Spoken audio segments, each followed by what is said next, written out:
1 hari off for maintenance. Akan ada hari tiba-tiba pipe bocor, sink terpeleng on, atap menitik. Akan ada hari terjadi benda tu. Dah terjadi dah pun. Semalam aku duduk kat Rembayung kan, semalam kan hujan lebat. Depan pintu ni menitik air. Dia masuk dekat kanopi tu. Adalah bertangkur air sikit kat depan tu. Kalau letak ikan gapi tu hidup lah kot dalam tu. Tapi that's my point lah. Maksudnya akan ada benda yang kena repair. So kita perlukan 1 hari off untuk repair. Itu 2 sebab dia lah. Okay, faham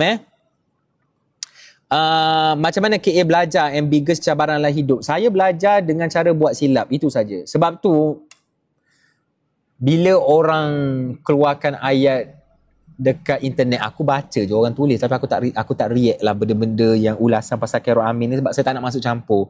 Cuma bila ada orang certain tulis macam, oh janganlah